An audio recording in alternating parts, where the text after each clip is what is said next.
Welcome students. Topic की शुरुआत है, नाम है टॉपिक, बहुत अच्छा टॉपिक है, ऑप्टिक्स है। 10th क्लास पास आउट हो आप, कोई भी बोर्ड से हो, स्टेट बोर्ड से हो, सीबीएसई बोर्ड से हो या कोई अदर बोर्ड से हो, 10th क्लास में सभी ने ऑप्टिक्स के बारे में जानकारी थोड़ी बहुत ली होती है। भाई फिजिक्स की वो ब्रांच जिसमें हम लाइट की स्टडी करते हैं उसे ऑप्टिक्स कहा जाता है, ठीक है ना। फिजिक्स की वो ब्रांच जिसमें हम किसकी स्टडी करते हैं, लाइट की स्टडी करते हैं, उसे ऑप्टिक्स कहा जाता है। 10th क्लास में रिफ्लेक्शन रिफ्रैक्शन के बारे में थोड़ी जानकारी आपको थी। 10th क्लास में आपने प्रिज्म वाला कंसेप्ट भी देखा था कि लाइट जब व्हाइट लाइट प्रिज्म से पास होती है तो डिस्पर्स हो जाती है। रिफ्रैक्टिव इंडेक्स जानते हैं आप 10th क्लास में, आपने ये भी सीखा था। आपने रेनबो कंसेप्ट सीखा था जिसमें टोटल इंटरनल रिफ्लेक्शन और रिफ्रैक्शन कंसेप्ट यूज हुआ था। और साथ साथ आपने हम लोगों ने थोड़ा लेंसेज के बारे में भी सीखा था कि लेंस क्या होते हैं, किस तरह के लेंस होते हैं। तो आगे चल के हम ये सब चीजें आगे आज पढ़ने वाले हैं। पढ़ना ऐसा है कि पुराने समय में ऐसा माना जाता था, जैसे देखिए सन से अर्थ तक हमें जो मिला वो क्या मिला, हमें वार्मनेस मिली और लाइट मिली। भाई ठंड के दिनों में आप खड़े हो जाओ, है ना, जमीन पे खड़े हो जाइए, अर्थ पे खड़े हो जाइए, ठंड के दिनों में आपको गर्मी भी मिलती है। आंखें बंद कर लें तो कुछ दिखता नहीं है, आंखें खोल लें तो कुछ दिखता है। तो जिस कारण दिखता है वो लाइट है। जिस एनर्जी के कारण हमें दिख रहा है वो लाइट है। जिस एनर्जी के कारण हम देख पा रहे हैं वो लाइट है। अब आप सोच रहे होंगे सर एनर्जी तो है, आंखें नहीं तो क्या करेंगे सर, और फिर दिखेगा थोड़ी। तो एनर्जी होना भी जरूरी है, आंखों का होना भी जरूरी है, ठीक है। तीसरी एक और बात जरूरी है, दीवार के पीछे देख पाते हैं क्या आप? हमारे रूम में लाइट है, पड़ोसी के रूम में भी लाइट है, दीवार के पीछे देख सकते हैं क्या आप? क्या आपका विजन इतना तगड़ा है क्या? बिल्कुल नहीं। मतलब यह हुआ कि लाइट होना, आंखों का होना, यह सिर्फ सफिशिएंट नहीं होता। अरे भाई जिस ऑब्जेक्ट को आप देख रहे हो ना, जिस ऑब्जेक्ट को आप देख रहे हो उस ऑब्जेक्ट का आपकी लाइन ऑफ साइट के रीजन में होना भी जरूरी होता है, अदरवाइज ये पॉसिबल नहीं हो पाता। जैसे मान लीजिए आप अभी मुझे देख रहे हैं, तो सोचिए कैमरा या स्क्रीन पे जहां पे भी आप मुझे देख रहे हैं, तो स्क्रीन पे देखते समय आप एक बात ऑब्जर्व कीजिए, स्क्रीन के सामने आप एक कर्टन लगा दीजिए, या जहां पे आप देख रहे हैं मोबाइल के सामने कर्टन लगा दीजिए, तो मोबाइल से आने वाली लाइट आप तक पहुंचेगी क्या? मोबाइल से आने वाली लाइट आप तक पहुंचेगी क्या? नहीं पहुंचेगी, मतलब आप देख नहीं पाएंगे। तो आंखों का होना, लाइट का होना और लाइट का टकराकर आपकी आंखों तक पहुंचना, ये सब चीजें बहुत जरूरी होती है। शुरुआत से ही बहुत बड़ी मिस्ट्री रही है कि लाइट का नेचर क्या है, लाइट किस तरह की होती है, लाइट क्या क्या शो करती है। तो देखो इस बात को समझने के लिए पहले समझना पड़ेगा लाइट कितने तरह के फिनोमेना शो करती है। तो लाइट बेटा जो फिनोमेना शो करती है, जिसमें मैंने आपको बेसिक फिनोमेना बोला, लाइट शो करती है रिफ्लेक्शन, लाइट शो करती है रिफ्रैक्शन, डिस्पर्जन भी शो करती है लाइट शो करती है टोटल इंटरनल रिफ्लेक्शन। इसके साथ साथ लाइट जो कुछ फिनोमेना शो करती है, ये मैं फिनोमेना के नाम आपके सामने ले रहा हूं। और इन फिनोमेना जैसे कि इंटरफेरेंस फिनोमेना हो चुका है, diffraction phenomena, polarization phenomena, Doppler effect phenomena, ठीक है ना। उसके साथ में कुछ फिनोमेना लाइट और शो करती है जिसका नाम है Compton effect phenomena, spectral line emission phenomena और फोटो इलेक्ट्रिक इफेक्ट फिनोमेना। तो देखिए ये सब जो फिनोमेना थे, है ना, हर फिनोमेना हर तरह से समझाया नहीं जा सका। मतलब क्या हुआ, नेचर, लाइट का नेचर समझाने के लिए कुछ लोगों ने कहा लाइट कॉर्पसेल्स के फॉर्म में होता है। कॉर्पसेल्स मतलब छोटे छोटे पार्टिकल, मैसिव पार्टिकल के फॉर्म में होता है, मासेलेस पार्टिकल के फॉर्म में। कुछ लोगों ने बोला लाइट वेव होता है, और कुछ लोगों ने बोला कि लाइट एनर्जी पैकेट्स होता है। भाई सबसे पहले न्यूटन ने बताया था, न्यूटन कॉर्पस्कुलर थ्योरी के अंदर, कि लाइट कॉर्पसेल्स के फॉर्म में ट्रेवल करता है। और न्यूटन ने अपनी थ्योरी के बेसिस पर कुछ बातें समझाई, और कुछ बातें जो न्यूटन ने समझाई वो जो थी वो रिफ्लेक्शन था, वो रिफ्रैक्शन था। न्यूटन के अलावा एक साइंटिस्ट और रहे थे जिन्होंने कहा था कि लाइट वेव की तरह बिहेव करता है, लाइट वेव की तरह बिहेव करता है। वेव मानते हुए लाइट को उन्होंने रिफ्लेक्शन समझाया, रिफ्रैक्शन समझाया, उन्होंने इंटरफेरेंस समझाया, उन्होंने डिफ्रैक्शन भी समझाया। लेकिन वो नाकाम रहे थे इस बारे में बात करने के लिए कि पोलराइजेशन किस तरह से बताया जाता है। वो उनके ड्रॉबैक्स थे। पोलराइजेशन समझाने वाले व्यक्तियों में हम क्लार्क मैक्सवेल का नाम हम जानते हैं। मैक्सवेल ने कहा था कि लाइट इलेक्ट्रोमैग्नेटिक वेव्स होती है। मैक्सवेल ने क्या कहा था कि लाइट इलेक्ट्रोमैग्नेटिक वेव्स होती है, और इलेक्ट्रोमैग्नेटिक वेव्स पोलराइजेशन शो करती है, ऐसा मैक्सवेल बता चुके हैं। और प्लांक ने कुछ ऐसा सजेस्ट किया कि भाई ये जो इफेक्ट है, फोटो इलेक्ट्रिक इफेक्ट हो गया, साथ साथ में emission of spectral line effect हो गया, कॉम्पटन इफेक्ट हो गया, इन तीनों इफेक्ट को समझाने में ना तो न्यूटन कामयाब रहे ना हाइगन कामयाब रहे। न्यूटन और हाइगन कामयाब नहीं रहे, दोनों फेल हो गए या उनकी थ्योरी फेल हो गई, बराबर है। तो प्लांक ने एक थ्योरी सजेस्ट की थी कि light is made by small energy packets. Those small energy packets are called photons. उन एनर्जी पैकेट्स को फोटोन कहते हैं और फोटोन थ्योरी के बेसिस पे लाइट को समझाया गया और लाइट को समझा गया। इस तरह से अलग अलग थ्योरीज के बेसिस पे लाइट के सभी बिहेवियर एक्सेप्टेबल नहीं थे, लेकिन सभी बिहेवियर कहीं ना कहीं एक्सेप्टेबल थे। किस सिचुएशन में कौन सा बिहेवियर डोमिनेट करेगा या सिचुएशन पे डिपेंड करेगा। तो लाइट को बेसिकली तीन कैटेगरी में हम डील कर रहे होते हैं। रे ऑप्टिक्स और ज्योमेट्रिकल ऑप्टिक्स कहते हैं ऐसा सेक्शन जिसमें लाइट को हम रे मान के अज्यूम करके हम सॉल्व कर रहे होते हैं या समझ रहे होते हैं, इसे रे ऑप्टिक्स कहते हैं। रे ऑप्टिक्स को समझकर हम कौन कौन से फिनोमेना समझेंगे, तो हम रिफ्लेक्शन समझेंगे, हम रिफ्रैक्शन समझेंगे, डबल रिफ्रैक्शन समझेंगे, टोटल इंटरनल रिफ्लेक्शन समझेंगे, डिस्पर्जन भी समझेंगे। सेकंड ब्रांच जो है वो है वेव ऑप्टिक्स, जिसे फिजिकल ऑप्टिक्स भी कहा जाता है। जैसे इंटरफेरेंस हो गया, डिफ्रैक्शन हो गया, पोलराइजेशन फिनोमेना हो गया, डॉपलर इफेक्ट हो गया, ऐसा फिनोमेना इन फिनोमेना को समझाने के लिए हम वेव ऑप्टिक्स की मदद लेंगे, वेव ऑप्टिक्स का सहारा लेंगे। और इलेक्ट्रोमैग्नेटिक वेव्स, जैसा कि लाइट को बताने वाले इलेक्ट्रोमैग्नेटिक वेव्स होती है लाइट, ऐसा बताने वाले मैक्सवेल पर्सन थे, जो आपको 12th क्लास में पढ़ने को मिलेगा। पार्टिकल नेचर जो लाइट का है उसे समझने के लिए हम किसके बारे में बात करेंगे, पार्टिकल नेचर को समझने के लिए हम डिस्कस करेंगे पार्टिकल नेचर, या कह लीजिए इन सारे इफेक्ट को समझने के लिए लाइट को हम quantum theory, Planck quantum theory की मदद से समझेंगे, जो कि आपको 12th क्लास में पढ़ने को मिलने वाली है। तो हमारा 11th क्लास में जो कंसर्न है बेसिकली वो मेन कंसर्न कौन सा है, रे ऑप्टिक्स और ज्योमेट्रिकल ऑप्टिक्स हमारा मेन कंसर्न है। ठीक है, तो इसी पर हम फोकस करेंगे। यहां पर हम लाइट को क्या मानेंगे, लाइट को हम अज्यूम करेंगे कि लाइट एक तरह का कौन सा वेव होता है, लाइट एक तरह से रे के फॉर्म में अज्यूम करेंगे। तो चलें थोड़ा सा बोर्ड पे समझे, छोटे बड़े पॉइंट्स को हम समझाऊंगा मैं आपको और डिस्कस। देखिए स्टूडेंट, हम यहां बात कर रहे हैं लाइट के बारे में। लाइट मैंने डिस्कस किया कि light is a form of energy. ठीक है, light is form of energy, लेकिन वो एनर्जी जिसके कारण हम देख सकते हैं। मैंने आपसे ये भी कहा था कि इस चैप्टर में आप और हम पढ़ने वाले हैं रे ऑप्टिक्स के बारे में, लेकिन रे ऑप्टिक्स से पहले मैं थोड़ी बेसिक जानकारी आपको देना चाहूंगा जो लाइट के बारे में आपको होना बहुत जरूरी होती है, जिस पर महाराष्ट्र सीटी के एग्जामिनेशन में कई बार क्वेश्चन फ्रेम किए जा चुके हैं, फ्रेम किए जाते हैं और फ्रेम किए जाते रहेंगे। वो ये है कि लाइट को समझाते वक्त इलेक्ट्रोमैग्नेटिक वेव्स माना गया है। ये लाइट कौन सी वेव होती है, लाइट इलेक्ट्रोमैग्नेटिक वेव होती है। और ये इलेक्ट्रोमैग्नेटिक वेव इलेक्ट्रोमैग्नेटिक स्पेक्ट्रम का पार्ट होती है। ये इलेक्ट्रोमैग्नेटिक वेव किसका पार्ट होती है, इलेक्ट्रोमैग्नेटिक स्पेक्ट्रम का पार्ट होती है। और इलेक्ट्रोमैग्नेटिक स्पेक्ट्रम क्या है, तो जितनी भी इलेक्ट्रोमैग्नेटिक वेव्स है उनके सीक्वेंशियल अरेंजमेंट को, सीक्वेंशियल अरेंजमेंट मतलब या तो बढ़ते हुए या कम होते हुए ऑर्डर के अंदर अगर अरेंज कर लिया जाए, बढ़ते हुए या कम होते हुए ऑर्डर के अंदर अगर अरेंज कर लिया जाए, बराबर है क्या, वेवलेंथ और फ्रीक्वेंसी के टर्म में, तो उन्हें क्या कहा जाएगा, इलेक्ट्रोमैग्नेटिक स्पेक्ट्रम कहा जाएगा। So light basically gamma rays, x rays, ultraviolet rays, VIBG, YOR, VIBGYOR, infrared, microwave, और हम साथ साथ बात करेंगे रेडियो वेव। ठीक है स्टूडेंट्स, ये सब में से जो ये पोर्शन आपको नजर आता है इसे लाइट कहा जाता है, इसे विजिबल रीजन कहा जाता है। ये सारे के सारे जो रेज होते हैं इलेक्ट्रोमैग्नेटिक वेव्स कहलाती है। विजिबल रीजन में ये तीन वेवलेंथ याद रखना है आपको, बहुत इंपॉर्टेंट है। वॉयलेट के लिए 4000 यूज करेंगे, येलो के लिए आप यूज करेंगे 5500 एंगस्ट्रॉम, और रेड के लिए आप यूज करेंगे बच्चों याद रखिएगा 7800 एंगस्ट्रॉम। ये तीनों वेवलेंथ बहुत इंपॉर्टेंट है। इसमें कई बार एक क्वेश्चन पूछा गया कि सबसे ज्यादा सेंसिटिव कलर कौन होता है आंखों के लिए, तो येलो कलर सेंसिटिव होता है। The most sensitive colour will be yellow colour. ऐसा पूछा गया एग्जामिनेशन में क्वेश्चन कि सबसे कम स्कैटर्ड कौन होता है, तो सबसे कम स्कैटर्ड रेड कलर होता है।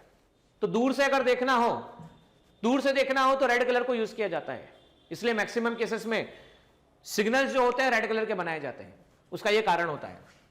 मैंने इलेक्ट्रोमैग्नेटिक वेव्स के बारे में बात की, ये न्यूट्रल्स होती है, न्यूट्रल होती है, इसका मतलब इन पर नेट चार्ज जीरो होता है, तो लाइट पर नेट चार्ज जीरो होता है। इसलिए हम अगर हम कहें कि इलेक्ट्रिक फील्ड में अगर लाइट को रखा जाए तो चार्ज ही जीरो है तो कोई फोर्स नहीं लगेगा, और मैग्नेटिक फोर्स को हम जानते हैं QVB फोर्स होता है, जब चार्ज जीरो है तो मैग्नेटिक फोर्स नहीं लगेगा। मतलब अगर लाइट को इलेक्ट्रिक फील्ड से पास किया जाए, लाइट को मैग्नेटिक फील्ड से पास किया जाए, तो लाइट अनडिविएटेड पास होती है, उस पर कोई फोर्स नहीं लगता है। जिस रास्ते पे लाइट आ रही होती है उसी रास्ते से लाइट जा रही होती है, ये याद रखिएगा। साथ साथ speed of light is given as 1/√μ0ε0। जब लाइट वैक्यूम से ट्रेवल करती है तो इसे स्पीड ऑफ लाइट को बताया जाता है √1/μ0ε0, जहां μ0 क्या होता है, परमिबिलिटी ऑफ मीडियम होता है, और ε0 क्या होता है, परमिटिविटी ऑफ मीडियम होता है। लेकिन जब लाइट कहां से ट्रेवल करती है, किसी मीडियम से, तो उसकी स्पीड बताई जाती है 1/μ0। तो म्यू का मीनिंग क्या होता है, म्यू का मीनिंग होता है permeability of what, free space नहीं, परमिबिलिटी ऑफ मीडियम। और एप्सिलॉन का मीनिंग भी क्या होता है? तो एप्सिलॉन का मीनिंग भी परमेबिलिटी ऑफ मीडियम होता है। लाइट की ये बेसिक प्रॉपर्टी समझने के साथ साथ आगे और हम बहुत सारी बातें लाइट के बारे में करते हैं, लेकिन यहां करना उतना ठीक नहीं है। फिर भी ये समझ लीजिएगा कि जब लाइट को एज ए वेव समझाया गया, इलेक्ट्रिक और मैग्नेटिक वेव समझाया गया, इलेक्ट्रोमैग्नेटिक वेव, तो इसमें यह बात थोड़ा ध्यान से देखिएगा। ये इलेक्ट्रिक फील्ड पर लाइट जा रही है राइट साइड, ये मैग्नेटिक फील्ड, ये लाइट जा रही है लेकिन राइट साइड। तो ये हो गया डायरेक्शन ऑफ प्रोपोगेशन। इसे क्या कहा जाएगा बच्चों? Direction of propagation. तो डायरेक्शन ऑफ प्रोपोगेशन में बात नोटिस करना, ये अलोंग एक्स जा रहे हैं। मैग्नेटिक इलेक्ट्रिक फील्ड हम वाई डायरेक्शन में बात कर रहे हैं और मैग्नेटिक फील्ड की बात हम कर रहे हैं जेड डायरेक्शन में। तो इलेक्ट्रिक फील्ड है ना, मैग्नेटिक फील्ड, तो इलेक्ट्रिक फील्ड लिखा जाएगा E naught sine omega T minus के x, direction of propagation. Magnetic field लिखा जाएगा बी नॉट, ये किस में लिखा गया है? वाई डायरेक्शन में लिखा गया है जेड डायरेक्शन में, B naught sine omega T minus के एक्स। आगे डिटेल में हम डिस्कस करेंगे, हम बात भी करेंगे। वेव चैप्टर में हम ये डिस्कस कर भी चुके हैं। वेव में हमने सीखा था कि यहां पर ओमेगा बी नॉट या ई नॉट क्या कहलाता है और बी नॉट क्या कहलाता है। तो ई नॉट और बी नॉट का मतलब समझ लीजिएगा, ये लाइट ऐसे ट्रेवल कर रही है, ठीक है। तो ये maximum displacement from mean position जो है, इसे maximum value of electric field कहा गया है। और maximum value of electric field का मीनिंग क्या हुआ? ये हुआ एम्पलीट्यूड। अच्छा, अगर बीच में माइनस साइन है तो वेव प्लस एक्स डायरेक्शन में जाएगी, और अगर यहां प्लस लोगे तो वेव माइनस एक्स डायरेक्शन में मानी जाती है। ओमेगा क्या कहते हैं? एंगुलर फ्रीक्वेंसी, जिसे लिखा जाता है 2π/t, जिसे लिखा जाता है 2π/n। कई जगह पर हम ऐसा लिखते हैं। k को क्या लिखते हैं? वेव नंबर लिखते हैं, जिसे 2π/λ लिखा जाता है। k को लिखा जाता है 2π/λ। अच्छा, लैम्डा क्या बताया था मैंने? तो लैम्डा बताया था distance covered in one cycle is called wavelength. Distance covered in one cycle is called wavelength. ये सब बातें यहां पर यूज होने वाली है। हाँ, वेव स्पीड भी लिख लीजिएगा, समझ लीजिएगा। Speed equal to distance upon time. अच्छा, यहां से यहां गया वन साइकिल कंप्लीट, यहां से यहां गया वन साइकिल कंप्लीट, यहां से यहां गया one cycle complete. Time to complete one cycle is called time period. Time to complete one cycle is called time period. Speed equal to distance upon time. तो एक साइकिल में कितना distance हुआ? Lambda. Time कितना हुआ? T. तो lambda into F इसे कहा जा सकता है। तो speed can be written lambda into F. F कहते हैं फ्रीक्वेंसी, एफ कहते हैं फ्रीक्वेंसी। तो ये टर्म आपको पता होना चाहिए। भले ही आप और हम रे ऑप्टिक्स डील करेंगे, रे मानेंगे, लेकिन कई बार वेवलेंथ वर्ड यूज करेंगे, कई बार फ्रीक्वेंसी वर्ड यूज करेंगे। तो आपको पता होना चाहिए frequency equal to speed upon wavelength, frequency equal to speed upon wavelength. आपको पता होना चाहिए frequency reciprocal of time period कहलाती है। लाइट के लिए इतनी प्रॉपर्टीज फिलहाल सफिशिएंट है रे ऑप्टिक्स के नजरिए से। आगे जैसे भी और एक्सटेंशन, आगे और जब आप डीप में पढ़ेंगे तो आगे हम और डिस्कस करते जाएंगे। देखिए, लाइट कौन कौन से फिनोमेना शो करता है? तो लाइट शो करता है रिफ्लेक्शन, रिफ्रैक्शन। तो इस टॉपिक में आज हम जो शुरू कर रहे हैं वो शुरुआत कर रहे हैं रिफ्लेक्शन फिनोमेना। यहां पर हम बात कर रहे हैं रे ऑप्टिक्स। मेनली हम जो फॉर्मेशन की बात यहां पर करने वाले हैं, है ना, लेंसेज, प्रिज्म और मिरर के साथ में करने वाले हैं। हम फंडामेंटल लॉ के बारे में पहले भी पढ़ चुके हैं कि लाइट जो ट्रेवल करता है वो स्ट्रेट लाइन में ट्रेवल करता है और होमोजेनियस मीडियम में ट्रेवल कर रहा होता है। मतलब एक तरह का मीडियम होता है, एक जैसा मीडियम हो रहा होता है। और आइसोट्रोपिक मीडियम का मीनिंग होता है, आइसोट्रोपिक का मतलब जिसकी प्रॉपर्टी सभी डायरेक्शन में सेम हो, for all direction it is same. जब दो लॉज ऑफ, ये देखिए 10th क्लास में भी आपने पढ़ा था और अभी भी आप पढ़ने वाले कि लॉज ऑफ रिफ्लेक्शन क्या होता है, रिफ्लेक्शन क्या होता है। तो पहले रिफ्लेक्शन फिनोमेना को समझते हैं। रिफ्लेक्शन क्या होता है? लाइट का आना, सरफेस से टकराना और वापस लौट के चले जाना सेम मीडियम में। लाइट का आना, टकराना और सेम मीडियम में रिटर्न हो जाना क्या कहलाता है? रिफ्लेक्शन कहलाता है। और रिफ्लेक्शन के लॉ आप और हम चल के बोर्ड पे सीखने वाले हैं बच्चों, ये भी डिस्कस करेंगे हम। साथ साथ आप और हम सीखने वाले हैं कि रिफ्रैक्शन क्या टर्म होता है और रिफ्रैक्शन का स्नेल्स लॉ हम बोर्ड पर भी चर्चा करेंगे। उससे रिलेटेड हम स्नेल्स लॉ समझने के बाद ये क्वेश्चन एग्जांपल 9.1 जो है इसके बारे में भी आप और हम चर्चा करेंगे। यहां पर जैसा कि आप देख सकते हैं कि छोटा सा ही पार्ट डिस्कस करना है, इसलिए हम स्मॉल में समराइज करके आगे निकल जाएंगे। हाँ, और डीप की जब बात करें तो आप कॉम्पिटिटिव लेवल पर जब जेईई मेंस और नेट के लेक्चर्स देखते हैं तो आपको कॉन्सेप्ट वीडियो में बहुत सारे डिटेल में और बातें मिलने वाली है जिसको हम आगे बढ़ने। देखिए, रिफ्लेक्शन क्या होता है? रिफ्लेक्शन, है ना, रिफ्लेक्शन का मतलब जब लाइट रे किसी सरफेस पर आती है, टकराती है और वापस लौट के चली जाती है, रिफ्लेक्शन कहलाता है। जैसे प्लास्टिक की एक बॉल ले लीजिए, प्लास्टिक की बॉल को उठा के आप सरफेस पे थ्रो कीजिए, सरफेस पे आएगी, टकराएगी, टकराकर वापस रिटर्न हो जाएगी। तो वैसे ही रिफ्लेक्शन फिनोमेना समझने के लिए आपको कुछ टर्म समझने की जरूरत है लाइट के लिए, वो है रे टर्म समझने की जरूरत है, लाइन की समझने की जरूरत है। अगर आप दोनों तरफ मान लीजिए इंफिनिटी तक एक्सटेंड करते हैं तो इसे लाइन कहा जाता है। रे क्या कहा जाता है? जो किसी एक पॉइंट से शुरू होती है और एक्सटेंड अप टू इंफिनिटी होती है, उसे क्या कहा जाता है? रे कहा जाता है। जो किसी पॉइंट से शुरू होती है और एक्सटेंड अप टू इंफिनिटी होती है, इसे रे कहा जाता है। और कलेक्शन ऑफ रे क्या कहा जाता है? तो कलेक्शन ऑफ रे, different type of collection of रे जब कर दिया जाए तो इसे बीम कहा जाता है। क्या कहा जाता है स्टूडेंट? बीम। वापस सुनना, दोनों तरफ एक्सटेंड होगी रे, या लाइन, लाइन एक पॉइंट से शुरू होकर इंफिनिटी तक जाएगी, क्या कहलाएगी? रे। और कलेक्शन ऑफ रे क्या कहलाएगा? बीम। तो अब रे का मीनिंग समझ चुके हैं, तो चलिए रिफ्लेक्शन भी समझ लेते हैं। अब रिफ्लेक्शन जिससे होता है वो दो टाइप की सरफेस होती है, मैं एग्जांपल से समझाऊंगा। आप अपना चेहरा देखते हैं मिरर के अंदर, बराबर है, तो आपको अपना चेहरा दिखता है। पर आप अखबार उठा के पढ़ते हैं, किताब उठा के पढ़ते हैं, कॉपी उठा के पढ़ते हैं, तो आपको अपना चेहरा दिखता है क्या? क्या आप अपना चेहरा देख पाते हैं कॉपी के अंदर, पेजेस के अंदर? तो डेफिनेटली आपका जवाब है नहीं सर, हम उसके अंदर चेहरा नहीं देख पाते हैं, पर हम मिरर में देख पाते हैं।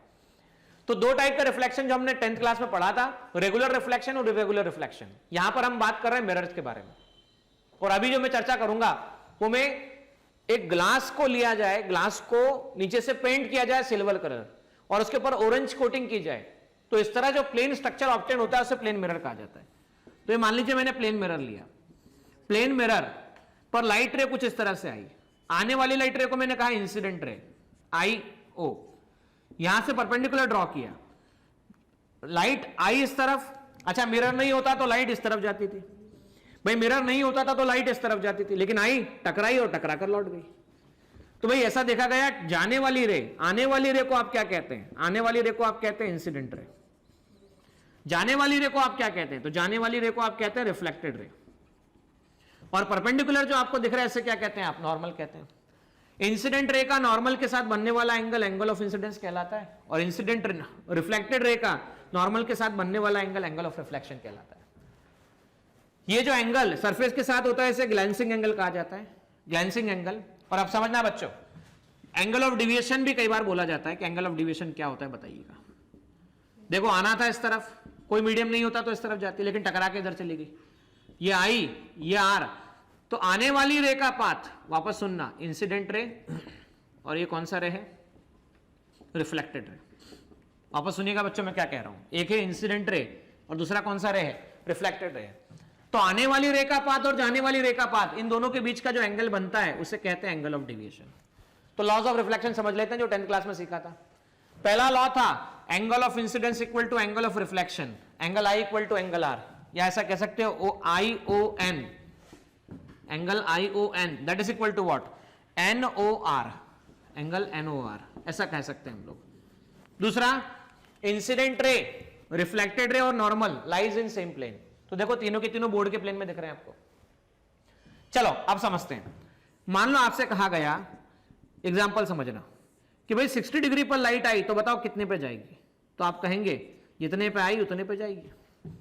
आपसे कह दिया किसी ने कि लाइट भाई नॉर्मली आई, नॉर्मली मतलब इस तरफ आई, ऐसा ऐसा ना आते हुए इसको आपने ऐसा कर दिया, तो सर बोले जब ऐसा किया परपेंडिकुलर आएगी तो टकरा के परपेंडिकुलर जाएगी।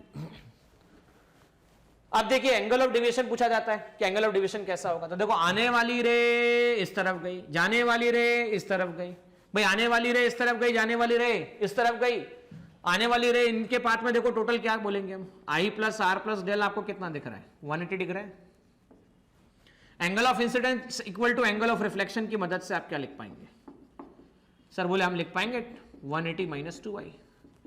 तो समझो ध्यान से, आपसे पूछा जाता है इस क्वेश्चन में कि भाई आने वाली रे का नॉर्मल के साथ बनने वाला एंगल 60 डिग्री है, आने वाली रे का नॉर्मल के साथ बनने वाला एंगल 60 डिग्री है, एंगल ऑफ इंसिडेंस अगर 60 डिग्री हो तो डेविएशन कितना होगा? तो देखो डेल कैसे निकालते थे, 180 माइनस 2 इंटू 60, तो आप लिख सकते थे 180 माइनस 120, और 180 माइनस 120 कितना आता है आपके पास में? डेविएशन 60 डिग्री डेविएशन कुछ निकल कर आता है। इस तरह से आप और हम डेविएशन निकाल सकते हैं। मान लीजिए अगर आपसे कह दिया जाता कि आने वाली रे 30 डिग्री एंगल पर आ रही है तो बताओ डेविएशन कितना होगा? तो आप क्या जवाब देते थे? आप कहते थे sir del equal to 180 minus 2 into 30, del equal to 180 minus 60, 180 minus 60 को आप सीधा लिख पाते थे 120 degree, this will be the 120 degree angle for deviation. देखिए स्टूडेंट, हमने लॉज ऑफ रिफ्लेक्शन पढ़ा, एंगल ऑफ इंसिडेंस पढ़ा, एंगल ऑफ रिफ्लेक्शन समझा, एंगल ऑफ डेविएशन के बारे में थोड़ी बहुत जानकारी ली। अभी कई बार क्या होता है, जब आप आगे बढ़ेंगे चैप्टर्स में और 10th क्लास में भी आपने पढ़ा होता है, तो आपको 2 पॉइंट इंपॉर्टेंट होते हैं समझने, और वो है ऑब्जेक्ट एंड इमेज। तो ऑब्जेक्ट एंड इमेज, ये 2 बातें समझना जरूरी है। ऑब्जेक्ट क्या, इसका ऑब्जेक्ट का मीनिंग क्या होता है? कोई भी सोर्स जिससे लाइट रे आती है उसे हम ऑब्जेक्ट कहते हैं। कोई भी सोर्स जिससे लाइट रे आती है हम उसे ऑब्जेक्ट कहते हैं। और इमेज क्या होता है? तो इमेज को डिफाइन ऐसे किया जाता है फिजिक्स में, इमेज का मीनिंग होता है इंटरसेक्शन पॉइंट, वापस सुनना है, इंटरसेक्शन पॉइंट ऑफ रिफ्लेक्टेड और रिफ्रैक्टेड रे। रिफ्रैक्टेड रे, वापस सुनिएगा, intersection point of what? Reflected ray और रिफ्रैक्टेड रे। मान लो हमारे पास एक मिरर है, ठीक है, मिरर के सामने हमने ऑब्जेक्ट रखा हुआ है, ऑब्जेक्ट से लाइट रे कुछ ऐसे जा रही है, ए और बी, ठीक है, और मान लीजिए एक मिरर है, उस पर लाइट रे ऐसी आ रही है। अच्छा, इन दोनों में क्या मतलब आपको देखने को मिल रहा है? तो ये इन दोनों में देखो एक बात देखने को मिल रही है कि ये लाइट रे दूर जाती हुई है। तो ये लाइट रे कौन सी लाइट रे है? डाइवर्जिंग लाइट रे है। डाइवर्जिंग लाइट रे में, ठीक है, जब भी डाइवर्जिंग लाइट रे होगी तो ऐसे ऑब्जेक्ट को आप कहेंगे रियल ऑब्जेक्ट। क्या नाम देंगे स्टूडेंट्स? Real object. और जब भी लाइट रे कॉन्वर्जिंग होगी, कौन सी लाइट रे? वापस चेक कर लीजिएगा, कॉन्वर्जिंग लाइट रे। तो जब भी लाइट रे कॉन्वर्जिंग लाइट होगी तो कॉन्वर्जिंग लाइट रे को क्या कहा जाएगा? Virtual object. Virtual object. चलिए अब समझिए इमेज। इमेज के बारे में मैं चर्चा कर रहा था आपसे। इमेज के बारे में मैंने क्या कहा? Intersection point of reflected ray और रिफ्रैक्टेड रे। मान लीजिए आपके पास में लाइट रे है, ये ऑब्जेक्ट आपने रखा, लाइट रे ऐसा गया, ठीक है, अब लाइट रे ऐसी आई, टकराकर ऐसी गई। अब जब टकराकर लाइट रे ऐसी गई, ठीक है, अब ये मुझे बताइए ए बी कौन सी रे है? सर ए बी आने वाली रे है। आने वाली रे मतलब इंसिडेंट रे। और सी डी कौन सी रे है? तो बोले सर सी डी जाने वाली रे है। जाने वाली रे को हम कौन सी रे कहते हैं? तो जाने वाली रे को हम कहते हैं रिफ्लेक्टेड रे। ये कौन सी रे है? Incident ray. अब समझिए, एक हो गया इंसिडेंट रे, दूसरा हो गया रिफ्लेक्टेड रे। क्या सी डी रे आपस में कभी अपने आप से मुलाकात कर रही है क्या? क्या ये सीओडी अपने आप से मिलेगी क्या? तो बोले सर सीओडी अपने आप से नहीं मिलेगी। अपने आप से नहीं मिलेगी मतलब हम क्या कहेंगे? Virtual image. क्या बोलेंगे हम इसे? Virtual image. और देखो ऐसी इमेज को मैं बैक साइड एक्सटेंड करके मिला देता हूं। When I extend this rays, तो ऐसा लगेगा कि यहां से आते हुए नजर आ रही है। देखिए यहां पर क्या हुआ, यहां पे जो लाइट गई, ये लाइट रे जाने के बाद आपस में इंटरसेक्ट कर पा रही है क्या? ये लाइट रे देखो, लाइट रे जाने के बाद इंटरसेक्ट नहीं कर पा रही है, मतलब कौन सी इमेज बन गई? Virtual image. लेकिन अब यहां देखो, यहां आने वाली रे कौन सी थी? A B. चेक करो, ये आने वाली रे ऐसी है, लेकिन टकराने के बाद जो ये जा रही है, तो देखो रिफ्लेक्टेड रे आपस में मीट कर रही है। जब रिफ्लेक्टेड रे अपने आप से मीट करे, जब रिफ्लेक्टेड रे अपने आप से मीट करे, तो जिस पॉइंट पे मीट करती है अगर वो रियलिटी में एग्जिस्ट करता है, तो ये जो इमेज बनती है इसे कहते हैं रियल इमेज। अच्छा, रियल इमेज का एक और मीनिंग समझना, can be obtain on screen. जब किसी भी रियल इमेज के बारे में एक बात होती है, can be obtain on screen. एक और हिंट दे देता हूं मैं आपको, एक और बात समझने के लिए दे देता हूं। जब आपको पहचानना हो कि ऑब्जेक्ट रियल है या वर्चुअल है, तो रियल ऑब्जेक्ट के लिए यू की वैल्यू जब भी लोगे नेगेटिव होगी, और वर्चुअल ऑब्जेक्ट के लिए यू की वैल्यू जब भी लोगे आप पॉजिटिव होगी। यू की वैल्यू, अब ये यू क्या होता है? तो यू मतलब होता है distance of object. Distance of object. अब ये डिस्टेंस ऑफ ऑब्जेक्ट कैसे निकाला जाता है तो समझना ध्यान से। पहले ये चेक करो ऑब्जेक्ट से लाइट रे कहां जा रही है। तो ऑब्जेक्ट से लाइट रे सर बोले राइट जा रही है, राइट जा रही है।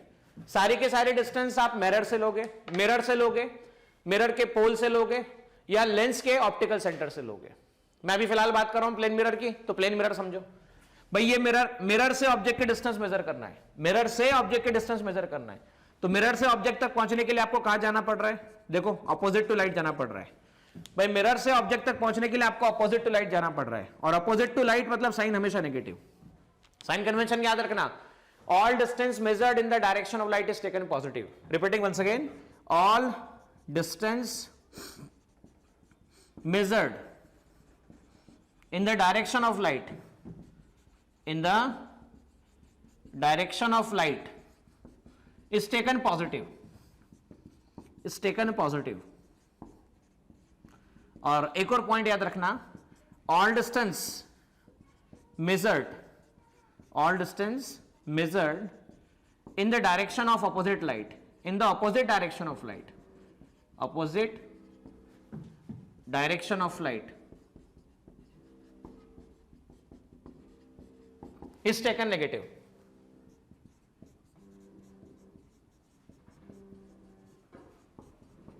ठीक है, अब इस हिसाब से देखिए ध्यान से, ये रहा आपके पास में ऑब्जेक्ट। अब देखो यहां पर अगर आप पीछे घूमने गए, लाइट रे यहां पर आ रही है, तो क्या आपको कहीं से कहीं तक ऑब्जेक्ट मिल पाएगा पीछे जाने पर? ये देखो पीछे जाने पर ऑब्जेक्ट मिल पाएगा क्या? क्या इंटरसेक्शन होगा क्या? बोले नहीं होगा सर।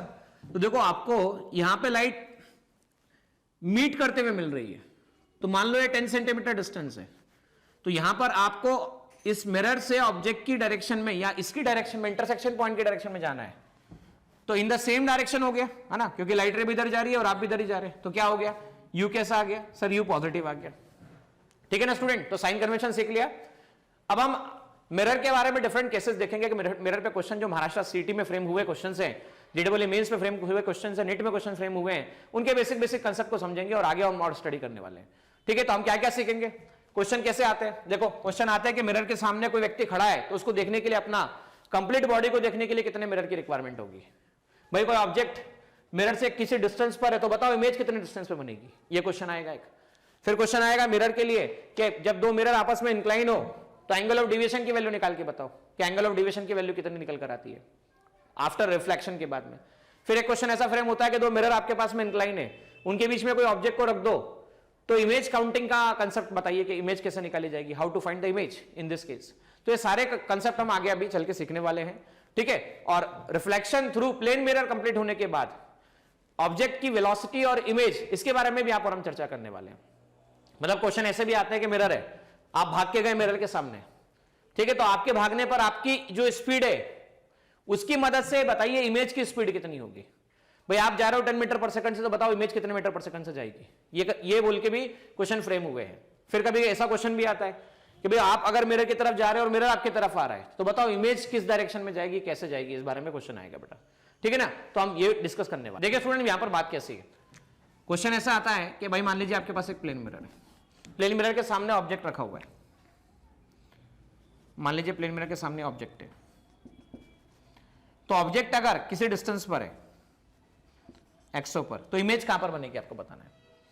तो प्लेन मिरर के बारे में आप और हम एक बात जानते हैं, क्या जानते हैं कि प्लेन मिरर से नॉर्मल इंसिडेंस पे अगर कोई लाइट गई तो सेम उसी पाथ पर होकर निकल जाती है।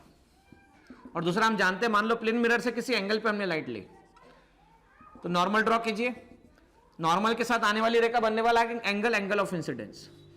ये लाइट आएगी, टकराएगी और इस तरफ निकल जाएगी, एंगल ऑफ इंसिडेंस या एंगल ऑफ रिफ्लेक्शन। तो ये हो गए इंसिडेंट रे, और ये कौन सी रे हो गई, तो ये हो गई रिफ्लेक्टेड रे, जाने वाली। अच्छा देखिए, ये लाइट रे ऐसी आई है ना, लाइट ऐसी आई, टकरा के ऐसे चली गई, तो ये जाने वाली रे ये हो गई। लाइट रे ऐसी आई, टकरा के ऐसे चली गई। अच्छा एक बात पूछता हूं, ये दोनों जो जाने वाली रे है, ये वाली रे है और ये वाली रे है, आपस में मिलेगी क्या? वापस सोचना, लाइट आई, टकराई, ऐसे निकल गई, यहां पे लाइट आई, टकराई, ऐसे निकल गई। अब टकराने के बाद जब ये लाइट इधर गई, टकराने के बाद जब ये लाइट इधर गई, मेरा एक क्वेश्चन है आपसे, सिंपल क्वेश्चन है। क्या क्वेश्चन है पता है आपको? क्या ये दोनों लाइट अपने आप से मुलाकात करेगी? तो देख के आप बता सकते हैं कि दोनों लाइट अपने आप से मुलाकात नहीं करेगी। जब नहीं करेगी तो नेचर बताओ मुझे, ऑब्जेक्ट कैसा बन रहा है या इमेज कैसी बनेगी, क्योंकि हमने ऑब्जेक्ट और इमेज के बारे में स्टडी करना है कि ऑब्जेक्ट कैसा है। देखो ऑब्जेक्ट से लाइट रे कैसी है, ऑब्जेक्ट से लाइट रे दूर जाती हुई है, ऑब्जेक्ट से लाइट रे दूर जाती हुई है। जब भी ऑब्जेक्ट से लाइट रे दूर जाती हुई होगी तो कौन सा ऑब्जेक्ट कहते हैं? तो हम इसे रियल ऑब्जेक्ट कहते हैं। हम इसे कौन सा ऑब्जेक्ट कहते हैं? रियल ऑब्जेक्ट कहते हैं। और हम कहते हैं intersection point of reflected ray और रिफ्रैक्टेड रे, इसे इमेज कहा जाता है। ये रही जाने वाली रे, तो इनका इंटरसेक्शन पॉइंट इमेज कहलाएगा। लेकिन ये तो खुद अपने आप से तो मिल नहीं रही, नहीं मिल रही है तो बैक साइड मिलवाएंगे हम। बैक साइड एक्सटेंड किया तो आप देख सकते हैं आपको आई मिलेगा। आई मतलब this is image, this is nothing but image I. तो हमने मिलाया, बिहाइंड द मिरर मिलाया, अपने आप से नहीं मिला तो कौन सी इमेज है? वर्चुअल इमेज है। अब हमें यही बताना है कि ये इमेज डिस्टेंस कितनी है या इनमें रिलेशन कैसा है। X i with respect to mirror, position of object किसके रिस्पेक्ट में? मिरर के रिस्पेक्ट में। पोजीशन ऑफ इमेज किसके रिस्पेक्ट में? मिरर के रिस्पेक्ट में। अब देखो बच्चों, इसको एक्सटेंड किया, ये आपके पास आई है तो ये वाला एंगल भी आई होगा, ये 90 डिग्री है, तो यहां से आप ज्वाइन कर दो तो ये एंगल भी आपको 90 डिग्री दिख रहा है। अच्छा ये आर है तो देखो ये एंगल भी आपको आर मिलेगा। सर ऐसा क्यों? ये देख सकते हो, suppose this is r angle, then this is also r angle. अच्छा यहां पर जानते हैं आप लॉज ऑफ रिफ्लेक्शन से, by laws of reflection we know that, हम क्या जानते हैं बच्चों लॉज ऑफ रिफ्लेक्शन की मदद से? क्या एंगल ऑफ इंसिडेंस की वैल्यू एंगल ऑफ रिफ्लेक्शन के इक्वल है। तो ये दो ट्राइंगल ले लीजिए, मान लीजिए मैं ये दोनों ट्राइंगल की बात कर रहा हूं, एक इस ट्राइंगल की बात कर रहा हूं, एक इस ट्राइंगल की बात कर रहा हूं। तो angle of incidence angle of reflection की हम बात कर रहे हैं, we are talking about angle of incidence. भाई अगर ये आई है, ये आर है, ये आई है, ये आर है, तो मैं इसे आई भी लिख सकता हूं। ये 90 है, 90 है, तो दो एंगल सेम हो गए, 90 डिग्री सेम हो गया तो थर्ड एंगल भी सेम हो गया। एक साइड कॉमन हो गई, एक साइड क्या हो गई बच्चों? कॉमन हो गई, ये साइड कॉमन हो गई। तो डेफिनेटली हम ये कह सकते हैं कि इस ट्रायंगल के बारे में बात वैलिड होगी कि जब तीनों एंगल सेम हो और एक साइड कॉमन हो तो कॉन्ग्रुएंसी लगाया जा सकता है। मतलब जितना पोजीशन ये डिस्टेंस का होगा उतना ही ये होगा, मतलब जितनी ये डिस्टेंस साइड होगी उतना ही ये साइड होगी। मतलब क्या होगा? Position of object in mirror जितनी होगी, पोजीशन ऑफ इमेज भी इन मिरर भी इतनी होगी। अच्छा, rate of change of displacement is called what? Rate of change of displacement is called velocity. तो हम ऐसा कह सकते हैं, तो rate of change of displacement is called velocity के हिसाब से आप देखो, velocity of object with respect to mirror, velocity of image with respect to mirror, हम इसे ऐसा भी कह सकते हैं। अच्छा, इसमें एक बात और बताना चाहूंगा, हमने अभी मिरर के बारे में देखा, ये मिरर था, लाइट रे ऐसे गई, ऑब्जेक्ट ये है, मुझे मिरर से ऑब्जेक्ट पर जाना है, मिरर से ऑब्जेक्ट पर, ये रहा मिरर, इससे मैं गया ऑब्जेक्ट पर। तो मिरर से ऑब्जेक्ट पे जाते समय क्या हो रहा है? मैं अपोजिट डायरेक्शन में जा रहा हूं या सेम डायरेक्शन में जा रहा हूं? So I am moving in opposite direction, मतलब नेगेटिव साइन, तो मैं यहां पे नेगेटिव साइन ले लेता हूं। और जब इमेज की बात की थी हम लोगों ने, तो हम मिरर से इमेज पे जा रहे थे, तो देखो इन द डायरेक्शन ऑफ लाइट जा रहे थे। लाइट रे की डायरेक्शन क्या है? तो लाइट रे आपके पास में इस तरफ जा रही है, तो हम कहां जा रहे हैं? In the direction of light जा रहे हैं। और in the direction of light गए, इसका मतलब क्या हुआ बताओ मुझे? In the direction of light मतलब पॉजिटिव, तो ये पॉजिटिव लिया, ये नेगेटिव, तो velocity of object with respect to mirror minus velocity of image with respect to mirror. अब देखो क्वेश्चन समझना, क्वेश्चन बड़ा आसान है। किसी ने कहा है, क्वेश्चन ऐसा कहा है कि अब ऑब्जेक्ट है, ठीक है, ऑब्जेक्ट अगर 20 सेंटीमीटर डिस्टेंस पे खड़ा हुआ है ऑब्जेक्ट, तो आपको बताना है इमेज की डिस्टेंस कितने पर होगी। तो देखो position of object with respect to mirror equal to position of image with respect to mirror with negative sign. Image की पोजीशन मिरर में निकालनी है तो -20 सेंटीमीटर, ठीक है ना। ऑब्जेक्ट की पोजीशन मैग्नीट्यूड की अगर हम बात करें तो जितनी डिस्टेंस पे ऑब्जेक्ट की पोजीशन है उतनी डिस्टेंस पे इमेज की पोजीशन भी होने वाली है। Position of image with respect to mirror will be 20 centimetre only, 20 centimetre only. अब देखो इसमें क्वेश्चन क्या पूछा गया, इसमें क्वेश्चन पूछा गया है कि भाई आपके पास एक ऑब्जेक्ट है, ऑब्जेक्ट भागना शुरू करता है 20 मीटर पर सेकंड से, मिरर शुरुआत में रेस्ट पर है, मिरर शुरुआत में रेस्ट पर है, तो आपसे पूछा गया बताओ वेलोसिटी ऑफ इमेज क्या आएगा। So velocity of mirror with respect to ground 0 है, तो हम जानते हैं velocity of object with respect to mirror, ठीक है, क्या होता है? Minus of velocity of image with respect to mirror. Relative velocity concept में हम सीख चुके थे, पढ़ चुके थे कि velocity of A with respect to B क्या कहते हैं? Velocity of A with respect to B को कहा जाता है velocity of A with respect to ground minus velocity of B with respect to ground. तो हम कह सकते हैं velocity of A with respect to ground minus velocity of B with respect to ground, velocity of object with respect to ground minus velocity of mirror with respect to ground, velocity of image with respect to ground minus velocity of mirror with respect to ground, इसे ऐसा कहा जा सकता है। अब देखो mirror की velocity ground के रिस्पेक्ट में 0 है, ये भी 0 है, तो सीधा क्या कह सकते हैं? ऑब्जेक्ट की velocity with respect to ground minus image की velocity with respect to ground. Object कहां पे जा रहा है? राइट साइड जा रहा है। ऑब्जेक्ट कहां पे जा रहा है? राइट साइड जा रहा है, चेक कर लो, राइट साइड है मतलब क्या है? प्लस है, तो plus 20 metre per second. Image की velocity with respect to ground, तो इमेज -20 मीटर पर सेकेंड, मतलब क्या हुआ सर? भाई ऑब्जेक्ट आपको ऐसा आता हुआ नजर आ रहा था ना, ऐसा, velocity of object with respect to mirror ठीक है, तो इमेज आपको ऐसी आती हुई नजर आएगी, velocity of image with respect to mirror, जबकि मिरर रेस्ट पर हो। मतलब कोई अगर राइट साइड भागता हुआ नजर आएगा तो ये देखो नेगेटिव साइन के बता रहा है लेफ्ट साइड, तो इमेज उसको अपनी तरफ भागते हुए नजर आएगी। ये यहां का सीन होगा। अब दूसरा क्वेश्चन ऐसा है कि भाई इस बार मिरर में भी चेंजेस लाए गए, मिरर रेस्ट पर नहीं है, मिरर मोशन कर रहा है। Velocity of mirror 12 metre per second दे रखा है, ये 20 मीटर पर सेकंड दे रखा है। So velocity of object with respect to mirror, with respect to mirror, object with respect to ground, velocity of mirror with respect to ground, minus velocity of image with respect to ground, minus velocity of mirror with respect to ground. अच्छा ध्यान से सुनना बच्चों, sign convention लेना, right जाएगा positive ले लेना, left आएगा नेगेटिव ले लेना। यहां जा रहा है 20 मीटर राइट साइड, ऑब्जेक्ट की वेलोसिटी ग्राउंड के रिस्पेक्ट में +20, मिरर की velocity opposite side -12, velocity of image with respect to ground, mirror की वेलोसिटी ग्राउंड के रिस्पेक्ट में बात करें -12, तो देखो क्या हुआ 20 + 12 VIG + 12 आपके पास आ जाएगा, माइनस साइन आ जाएगा। 32 equal to minus velocity of image with respect to ground -12,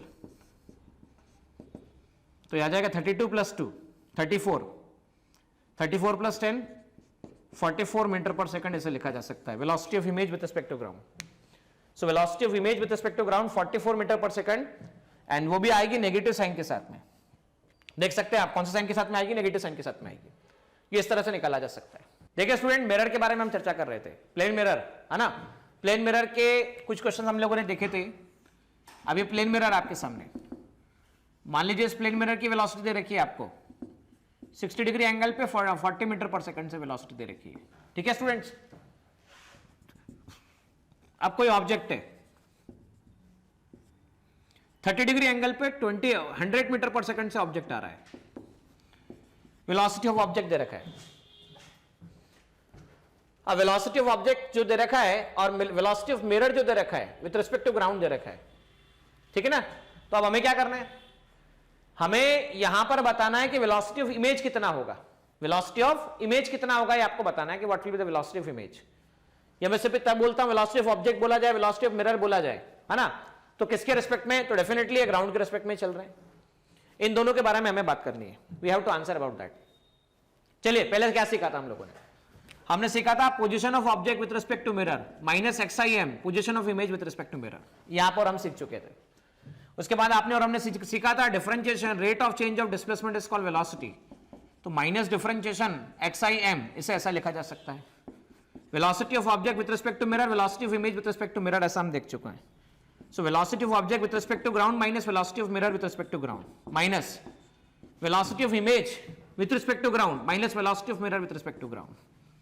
अब यहां पर हमें निकालना क्या है, velocity of object with respect to ground, velocity of mirror with respect to ground, velocity of image with respect to ground plus velocity of mirror with respect to ground, velocity of image with respect to ground twice of velocity of mirror with respect to ground minus velocity of object with respect to ground, ऐसा हम कह सकते हैं। अब देखो इसमें क्या फर्क पड़ा, मिरर की वेलोसिटी ग्राउंड के रिस्पेक्ट में निकाला जाए तो कैसे निकाला जाएगा भाई, ग्राउंड के रिस्पेक्ट में मिरर की वेलोसिटी, ये हो गया वेलोसिटी ऑफ मिरर का x कंपोनेंट और ये हो गया आपके पास वेलोसिटी ऑफ मिरर का y कंपोनेंट। ये velocity of mirror with respect to ground, x component मतलब -i, y कंपोनेंट मतलब j। So velocity of mirror with respect to ground में क्या हुआ, velocity of mirror with respect to x -i, velocity of mirror with respect to y +j, इसे ऐसा कहा जा सकता है। देखिए ये हुआ 40, ये हुआ 60।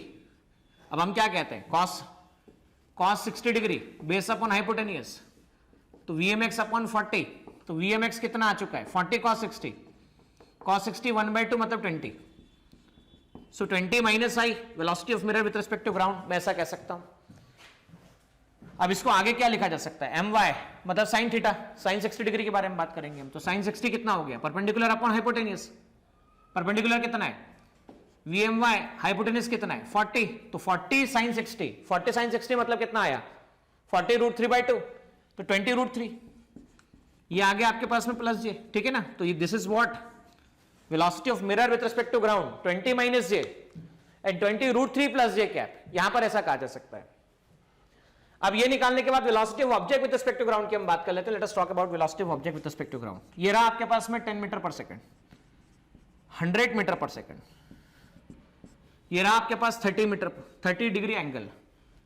सो velocity of object with respect to ground का x component, velocity of object with respect to ground का वाई कंपोनेंट, है ना, ये वाई कंपोनेंट। एक्स मतलब प्लस आई और वाई मतलब प्लस जे कहा जा सकता है। तो हम क्या कह सकते हैं, velocity of object with respect to ground, ये आ जाएगा velocity of object with respect to ground का x component i cap, velocity of object with respect to ground का वाई कंपोनेंट, और ये प्लस जे कैप है। ये कौन सा जे कैप है स्टूडेंट्स, प्लस जे कैप है। वापस आपके सामने क्या है भाई, थीटा के सामने परपेंडिकुलर, सबसे लार्जेस्ट हाइपोटेन्यूज, बचा हुआ बेस, तो cos 60 डिग्री निकाल लो।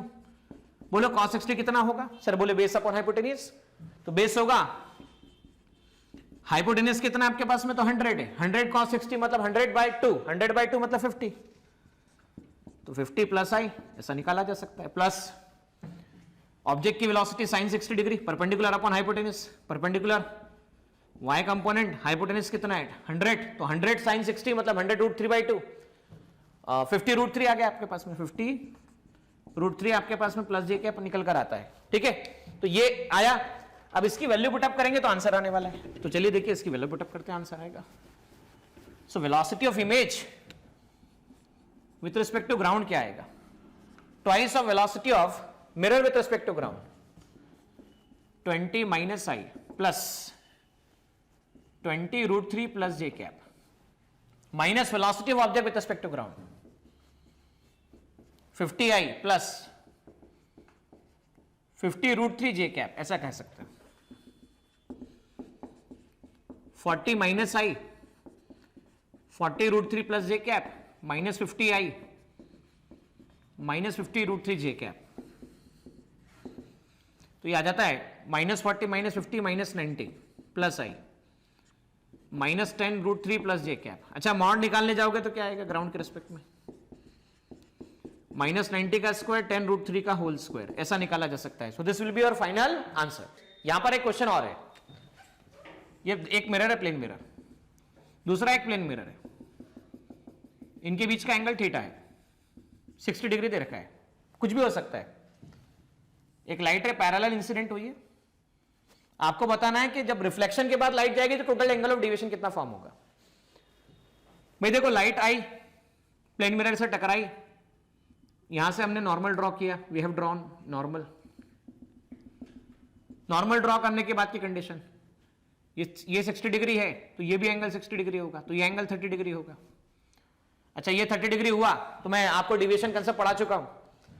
डिविएशन कंसेप्ट में मैंने आपसे कहा था डिविएशन होता है 180 माइनस 2i, 180 माइनस 2i, तो आई कितना 30 डिग्री। तो जाना था इस रास्ते पे, जाना था इस रास्ते पे, लेकिन डेल 180 माइनस 2 इंटू 30 60 मतलब 120 डिग्री, 120 से डिविएट होगा लाइट, तो आने वाली लाइट का एंगल 30 डिग्री और जाने का भी 30 डिग्री। तो मान लीजिए नॉर्मल के साथ 30 डिग्री एंगल पे गई, ये 30 डिग्री एंगल बना, फिर से नॉर्मल ड्रॉ करेंगे आप। मान लीजिए परपेंडिकुलर ड्रॉ किया आपने नॉर्मल, ठीक है, तो नॉर्मल, अब नॉर्मल जाना था इस तरफ, टकरा के किसी एंगल पे लाइट जाएगी इस तरफ, तो आया किस रास्ते से, इस रास्ते से, गया किस रास्ते पे, इस रास्ते पे। तो डिविएशन का मतलब क्या है, आने वाली रे का पाथ और जाने वाली रे के पाथ का बीच का जो एंगल होता है उसे एंगल ऑफ डिविएशन कहा जाता है। ठीक है ना। तो भाई हमें यह समझना है कि हम कैसे इस तरह से इस प्रॉब्लम को सॉल्व करें, तो थोड़ा ध्यान सुनिएगा। ये 60 डिग्री, ये 30 डिग्री, तो डेफिनेटली ये भी 60 डिग्री आपके पास होगा, क्योंकि 60 60 60 180। मान लेता हूं ये x है और ये मान लेता हूं y है, तो देखो 60 प्लस x 180 डिग्री आपके पास है। तो x इक्वल टू आ गया 180 माइनस 120 मतलब 60 डिग्री, x प्लस वाई आपके पास में 90 डिग्री है, तो x 60 डिग्री, y कितना हो गया 90, तो y आपके पास कितना आ गया 30 डिग्री आ गया। So basically y is what, second surface के लिए आने वाली रे का बनने वाला एंगल। देखो यहां से जाने वाली रे, यहां से क्या है आने वाली रे है, तो सेकंड सरफेस के लिए जाने वाली रे का बनने वाला एंगल ये आ गया y। तो मैं कह सकता हूं पहला डिविएशन del 1 कितना आ गया, तो पहला डिविएशन आ गया 180 माइनस 2i, दूसरा डेविएशन कितना आ जाएगा डेल टू, तो 180 माइनस 2y, 180 माइनस 2y। अब समझने पे ध्यान देखिए यहां पर क्या हुआ, यहां पर हम लोगों ने देखा आने वाली रेखा ये 60 डिग्री एंगल, तो ये 60 डिग्री एंगल। अच्छा नॉर्मल ड्रॉ किया, नॉर्मल मतलब क्या होता है, perpendicular to surface. Perpendicular to surface मतलब ये 60 तो ये 30, 60 प्लस 30 90 होगा, ये 30 तो ये भी 30 होगा। अच्छा ये 30 ये भी नॉर्मल है ना, नॉर्मल है, तो नॉर्मल मतलब टोटल 90 है। अगर टोटल 90 है ये 30 है तो ये भी 60 होगा, ये 60 ये 60 प्लस एक्स, तो 60 plus x equal to 180, x equal to कितना आ गया 60 डिग्री आ गया। लाइट इधर से आई टकराई, टकराकर इधर लौटी, परपेंडिकुलर टू सरफेस एक्स और वाई, तो एक्स प्लस वाई 90 डिग्री आता है। तो एक्स कितना है आपके पास में 60 डिग्री प्लस वाई 90 डिग्री, तो वाई 30 डिग्री आपके पास आता है। तो भाई पहली बार एंगल ऑफ डिविएशन जो होगा 180 माइनस 2y, तो शुरुआत में आने वाली रेखा बनने वाला एंगल 30 डिग्री है, चेक करो ये रहा नॉर्मल के साथ आने वाली रेखा बनने वाला angle. So 2 multiply by 30 that is equal to 120 degree आता है। अब दूसरी बार जब रिफ्लेक्शन हो रहा है तो मिरर के साथ में बनने वाली रेखा एंगल y है। सो 180 माइनस 2y, तो 2 इंटू वाई, वाई कितना है, तो y आपके पास में 30 डिग्री है। तो वापस देखो 120, तो 120 प्लस 120 कितना आता है 240 डिग्री आता है।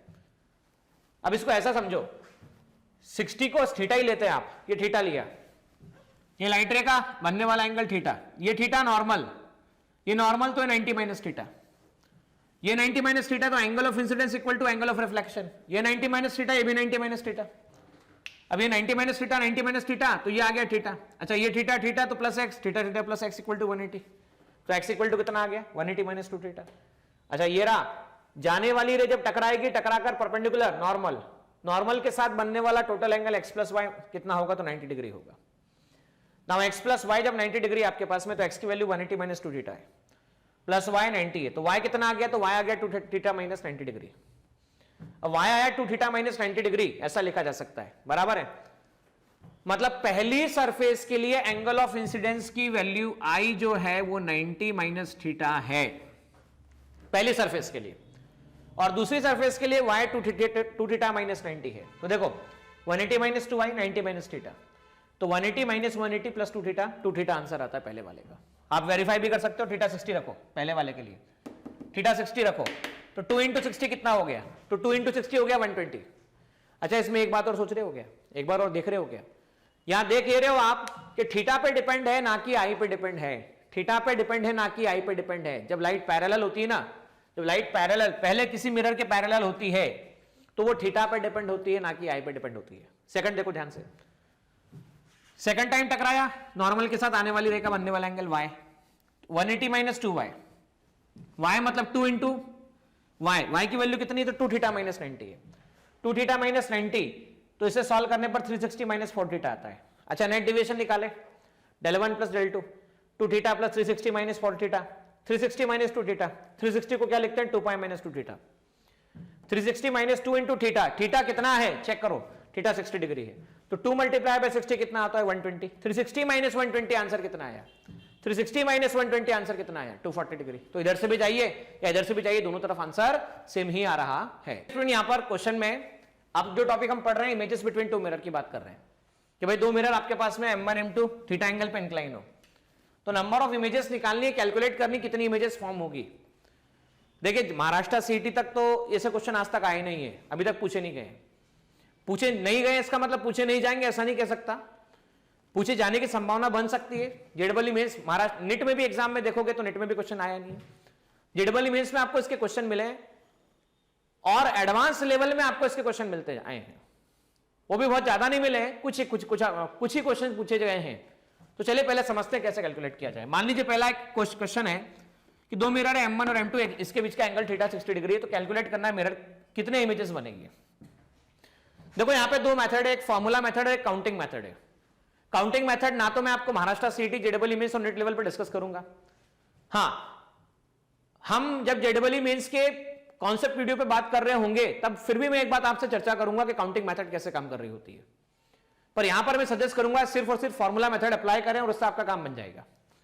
फॉर्मूला मेथड ये कहती है कि पहले जो भी आया एंगल है उसको आप डिवाइड कीजिए इससे, आपको मिलेगा कोई एक फैक्टर, 360 डिवाइड बाय 60 आंसर आता है +6। अच्छा +6 में मतलब ये इवन नंबर मिल रहा है ऑड नंबर मिल रहा है, थोड़ा चेक कर लीजिए इस बात को, तो ये इवन नंबर मिल रहा है।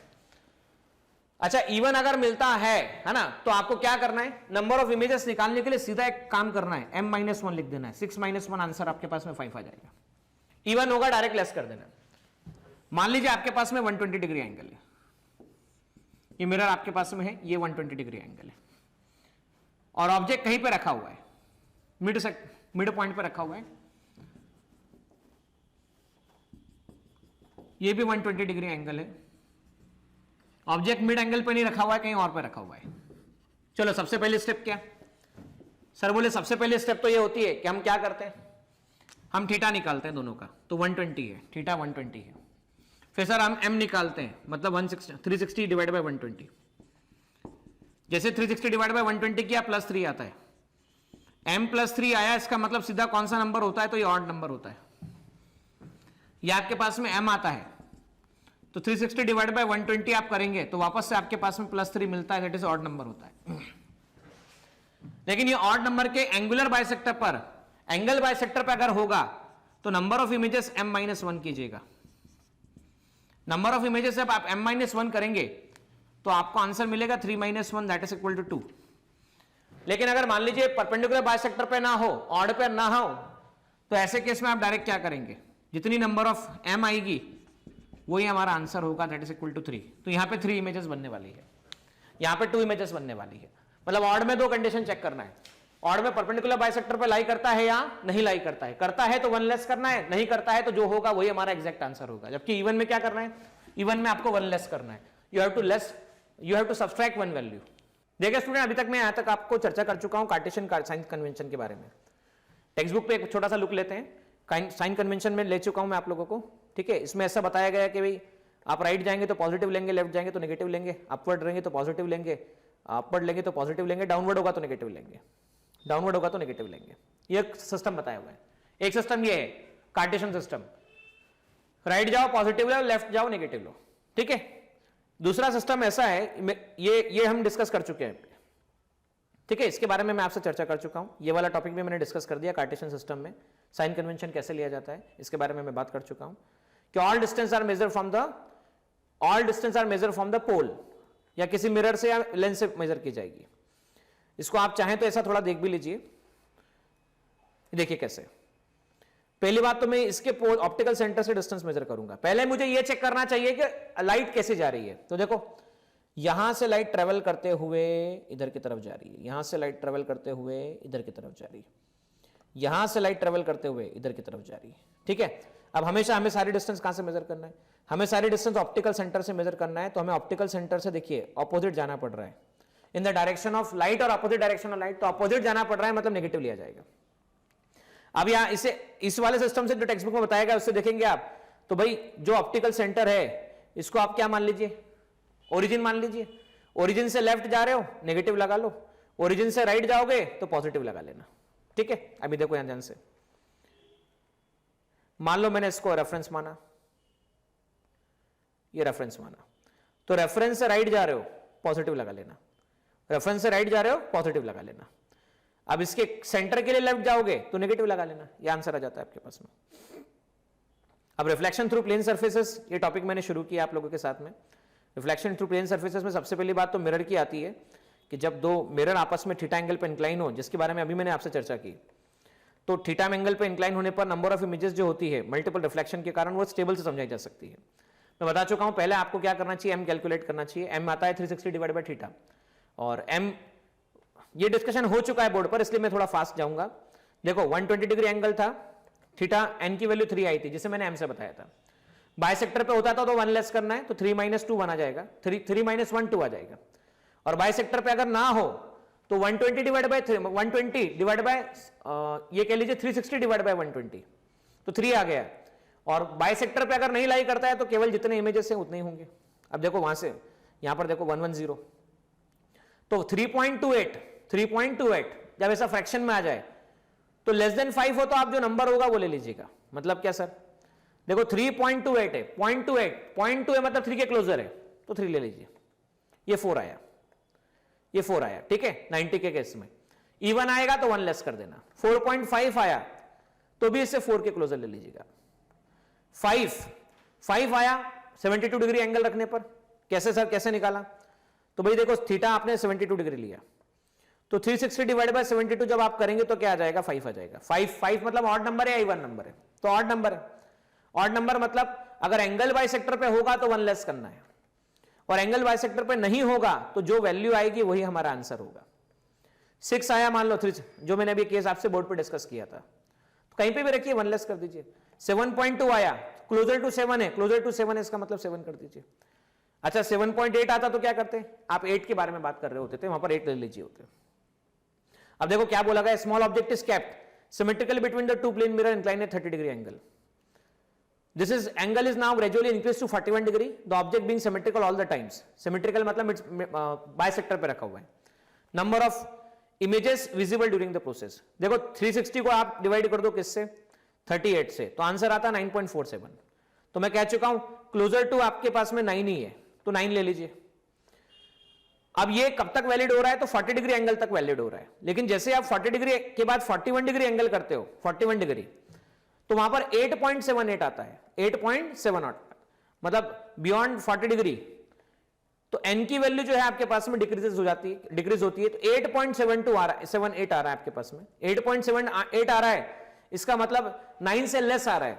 अब देखो यहां पे क्लोजर टू 9 है, क्लोजर टू 9 है, लेकिन एक्चुअलिटी में इमेज प्रॉपर नहीं बनती है। तो ऐसे केसेस में याद रखना, जो भी फ्रैक्शनल पार्ट आएगा उसको इग्नोर ही कर देना, जो भी हमारा आंसर होगा वो यही डिजिट होगी। ये देखिए ध्यान से, यहां पर 7 है, पहला डिजिट ले लीजिए, 4 है, पहला डिजिट ले लीजिए, 3 है, पहला डिजिट ले लीजिए, यहां पे चेक कीजिएगा, यहां पे 8 है, अब 8 है, यहां पे 9 है। 9 है मतलब क्या है, 9 है इसका मतलब है ऑड नंबर है, ऑड नंबर है और सिमेट्रिकल है, मतलब 1 लेस होगा, मतलब 8 आएगा।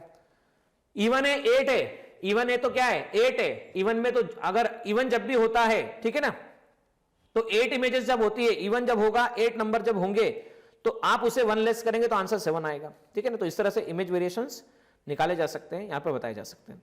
अब आगे हम चर्चा करेंगे रिफ्लेक्शन फ्रॉम कर्व मिरर के बारे में, एंड देन आफ्टर हम चर्चा करेंगे रिफ्लेक्शन फ्रॉम कर्व मिरर होने के बाद, that will be the topic, interesting topic, and the name of that topic is reflection, जिससे सबसे ज्यादा क्वेश्चन आज तक महाराष्ट्र सीटी में पूछे गए हैं, ठीक है ना। तो हम बात करेंगे पहले reflection through curve mirror, and reflection through curve mirror के बात करेंगे हम रिफ्रैक्शन के बारे में।